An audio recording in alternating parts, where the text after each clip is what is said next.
என்னம்மா இது பூவெல்லாம் வாங்கிட்டு வந்து வச்சிருக்கேன், என்ன விசேஷம்? விசேஷம் தான் பூ வாங்கணுமா? ஆமாம், கலர் கலராக பூ அப்படி தான் வாங்குவாங்க. அப்போ தான் கலர் கலராக வாங்கணும்னு தோணுச்சு, வாங்கினேன். ஸோ ரொம்ப நாள் ஆச்சு ஃப்ரூட்ஸு ஃப்ளவர்லாம் வாங்கி. ஸோ கொஞ்சம் டெக்கரேட் பண்ணுறதுக்காக வாங்கினேன், ஹோம் டெக்கரேட் பண்ணுறதுக்காக. சாமந்தியில் இது சண்டு மல்லி. இது வந்து எங்கள் தோட்டத்துலலாம் வந்து இந்த பூவெல்லாம் செடி நட்டுருப்பாங்க. ஆனால் இது வந்து ஒரு டைம் மட்டும்தான் அங்கே வரும். அதுக்கப்புறம் செடி வந்து பார்த்தீங்கன்னா பூ வராது. கார்த்திகை மாதம் அந்த ஐப்பசி மாதம்லாம் சீசன்ல வரும். இதுல ஆரஞ்சு ஃபேண்டா கலர்ல ரெட்டு, அதுக்கப்புறம் ஆரஞ்சு ஃபேண்டா கலர். நான் வந்து ஃபேண்டா கலர்ல 1 கிலோ சொல்லிட்டு அந்த அண்ணன் பூவை நல்லா வந்து பாத்தீங்கன்னா ப்ரெஸ் பண்ணி கவர் சின்னது 1 கிலோ வந்து வாங்கினேன். இதோட ரேட் எல்லாம் வேணும்னா சொல்லுங்க, ஃபர்ஸ்ட் கமெண்ட்ல பின் பண்றேன். ஸோ ஃபர்ஸ்ட் வந்து பாத்தீங்கன்னா பேண்டா கலர்ல சண்டு மல்லி பூ, அதுக்கப்புறம் வாடாமல்லி. வாடாமல்லி எனக்கு ரொம்ப பிடிக்கும். ஸோ எனக்கு அது பிடிச்ச பூ அது வாடாமல்லி. அது பேரு வாடாமல்லி. வாடாவே வாடாது, அதனாலதான் வாடாமல்லி. ஆனா இந்த ஒரு பாத்தீங்கன்னா ஒரு சூப்பர் கலர். ஸோ அது வாடாமல்லி கலர் வந்து பாத்தீங்கன்னா, ஸோ அதனால வாடாமல்லி கொஞ்சம் வாங்கினேன். அதுக்கப்புறம் குண்டு மல்லி ஒரு சேர் வந்து பாத்தீங்கன்னா 150 ரூபாய் ஒரு சேர் சொன்னாங்க. ஸோ அரை சேர் வந்து வாங்கினேன். சரிங்களா, அரை சேர் வந்து குண்டு மல்லி வாங்கினேன். அதுக்கப்புறம் நான் இங்க கொஞ்சமா வந்து பூ கட்டினேன். இங்க எப்படி இருக்குன்னு பாருங்க. பூ வந்து வெள்ளை சம்பிங், இதுல கிரீன் சம்பிங் வரும். வாடாமல்லி. அதுக்கப்புறம் வந்து பாத்தீங்கன்னா சண்டு மல்லி ஃபேண்டா கலர் எல்லாம் சேர்த்து வந்து கட்டியிருக்கேன். இது வந்து கூட தெரியாம வாங்குமா, ஆனா ஞாபகம் வரல எனக்கு பேர் வந்துட்டு. சோ மறிக்கொழுந்து அப்படியே வந்து காமிங்க. மறிக்கொழுந்து ஒரு கட்டு வாங்கியிருக்கேன். அதுக்கப்புறம் வந்து பூ வந்து வாங்கியிருக்கேன். சம்பிங் பூ வந்துட்டு அந்த ஸ்மெல்லு சூப்பரா இருக்கும்.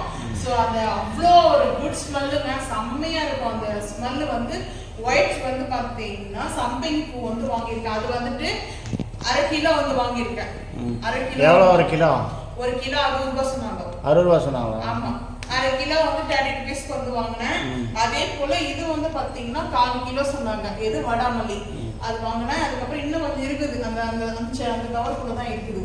அதுக்கப்புறம் பனானா வாழைப்பழம் வந்து பார்த்தீங்கன்னா இது பச்சை வாழைப்பழம் 1 கிலோ 60 ரூபாய் வாங்கினேன். அதுக்கப்புறம் வந்து பாத்தீங்கன்னா சாத்துக்குடி, முசம்பி ஹிந்தில, தமிழ்ல சாத்துக்குடி. சோ சாத்துக்குடி இதெல்லாம் ரேட் எல்லாம் வேணும் சொல்லுங்க, ஃபர்ஸ்ட் கமெண்ட் பின் பண்றேன். சோ இது என்ன மட்டும் தான். சோ அது வந்து கருப்புற வாழைப்பழம். இது என்ன?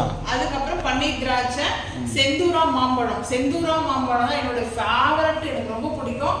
மல்கோவா, செந்தூரா மாம்பழம், ரிமானி பழம். இந்த 3 பழம் தான் எங்க அப்பா எங்களுக்கு வாங்கி கொடுப்பாங்களே. ஸோ எங்களுக்கு அதுக்கப்புறம் எங்க தோப்பு இருக்குதா, அதில் போய் சாப்பிடுவோம். அதுக்கப்புறம் வந்து பார்த்தீங்கன்னா வேலூர் மார்க்கெட்டுக்கு வந்தாங்கன்னா எப்பவுமே வந்து பார்த்தீங்கன்னா இந்த பிங்க்ல இருக்குங்க, அந்த பிங்க் நல்ல ஒரு பிங்க் கலர்ல இருக்கும். அதுதான் செந்தூரா மாம்பழம் வந்து வாங்கினேன்.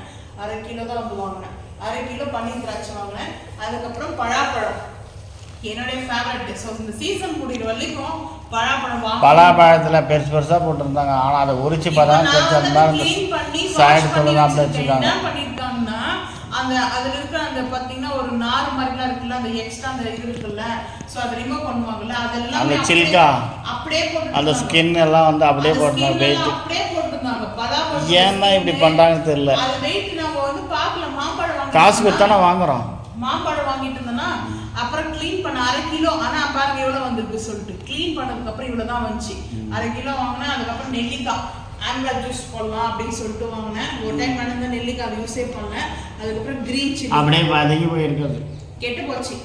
அதுக்கப்புறம் வந்து பாத்தீங்கன்னா டொமஸ்டிக் வந்து வாங்கினேன். முருங்கைக்காய் ஒரு கட்டு, அதுக்கப்புறம் வாழைக்காய், மாங்காய், அதுக்கப்புறம் தக்காளி, உருளைக்கிழங்கு, லெமன். பாருங்க இந்த சம்மர் சீசன் வந்தோடனே லெமன் கூட பாருங்க, ஏன்னா அது கூட விலை மாறுது இல்ல, தங்கம் கூட ரேட்டு மாறுது. அது மாதிரி அதுவும் ஒரு நேரம் வந்து அதுக்கு பாத்தீங்கன்னா ரொம்ப டிமாண்ட், அது டிமாண்ட் ஆயிடுது. சோ அவ்வளோ டிமாண்ட் ஆயிடுது. அந்த டிமாண்ட் பாருங்க எவ்வளோ. லெமன் மட்டும் ஒரு லெமனுடைய ரேட் வந்து 3 ருபீஸ். 3 ருபீஸா? 3 ரூபாய் ஒரு லெமனுடைய ரேட். 20 ரூபாய் அது. இது 20 ரூபாய்னா அப்ப 4 ரூபாய் ஒரு லெமன். பேசுறீங்க, நான் 3 ரூபாய்னு வச்சுனேன். 20 ரூபாய் லெமன் வந்து 20 ரூபாய் ஆச்சு லெமன். சோ அதுக்கப்புறம் வந்து பாத்தீங்கன்னா ஆனா இது வந்து 2.5 கிலோ சொல்லிட்டு 2.5 கிலோ சொன்னாங்க. ஆனா 2.5 கிலோலாம் வராது. இது 3/4 இடம் இது ஏமாத்துறாங்க. பாத்தீங்கன்னா தக்காளி 2 கிலோ வந்து பாத்தீங்கன்னா எத்தனை கிலோ வெங்காயம்? 2 கிலோ 2.5 கிலோ 3 கிலோ சொன்னாங்க. 3 கிலோ சொன்னாங்களா? 3 கிலோ வெங்காயம் சொன்னாங்க மக்களே. நீங்களே பாருங்க 3 கிலோ வராது. 3 கிலோ சொன்னாங்க. அதுக்கப்புறம் 2.5 கிலோ தக்காளி, எல்லாம் தப்பு. 2.5 கிலோ வந்து பாத்தீங்கன்னா உருளைக்கிழங்கு. ஸோ இவ்வளோதாங்க. ஸோ இந்த மினி பர்ச்சேஸ் உங்களுக்கு பிடிச்சிருந்தா மறக்காம வந்து கமெண்ட் பண்ணுங்க. ஸோ சில ரேட்டெல்லாம் வேணும்னா ஃபர்ஸ்ட் கமெண்ட்ல பின் பண்றேன். இந்த வீடியோ பிடிச்சா மறக்காம லைக் பண்ணுங்க, ஷேர் பண்ணுங்க, சப்ஸ்கிரைப் பண்ணுங்க, பெல் ஐகான் வந்து கிளிக் பண்ணுங்க, மறக்காம சேனலை ஃபாலோ பண்ணுங்க. அப்பதான் நம்ம போற வீடியோ உங்களுக்கு நோட்டிஃபிகேஷன் வரும். Thank you.